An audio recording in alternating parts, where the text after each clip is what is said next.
अगर आप चाहते हैं निषाद फिल्म के ऑडियो वीडियो सबसे पहले आप तक पहुंचे, तो इस चैनल को सब्सक्राइब करें और साथ ही बेल आइकन को दबाना ना भूलें।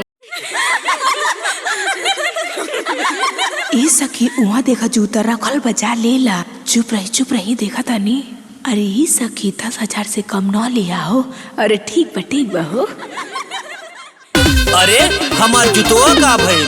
हम चुरौले बानी जीजा, साली के नेक दे हम तब जूता मिली।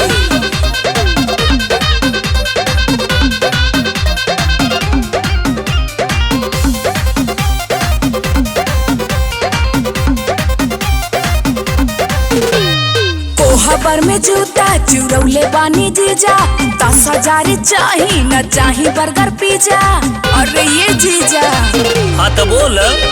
कोहबर में जूता चुरौले बानी जीजा, 10,000 चाही न चाही बर्गर पिज्जा। मेहरा रूपा सीधी सिंपल, साली के नखरा बहवन। लेला साली जूता चोराई 551। अरे ना हो। हाँ लेला साली जूता चोराई 551। अरे बिल्कुल ना, 10,000 से कम ना चली। अरे मान जाओ साली जी। साली होली जीजा आधी घर वाली, हिम्मत बाता पैसा दे के मना ली। साली होली जीजा आधी घर वाली, हिम्मत बाता पैसा दे के मना ली।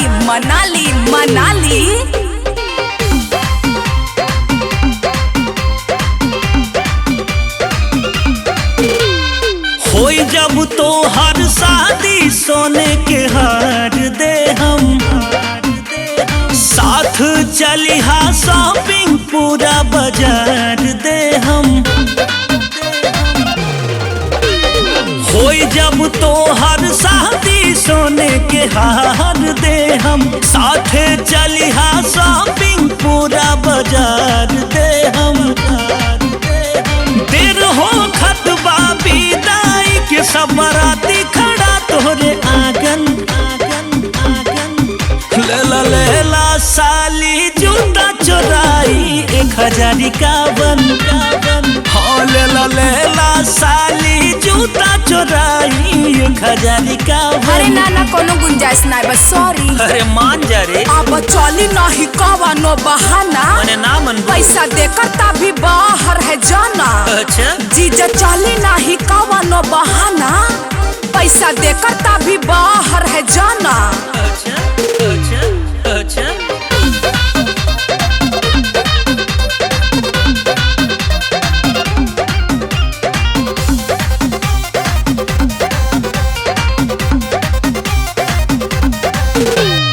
इतना कड़क साली नयापन दिल का माना हमर बतिया हमसे डील का। हाँ इतना कड़क साली नयापन दिल का माना हमर बतिया हमसे डील का। दोपहरिया जब यही हो जाई, बोला कब होई परछावन।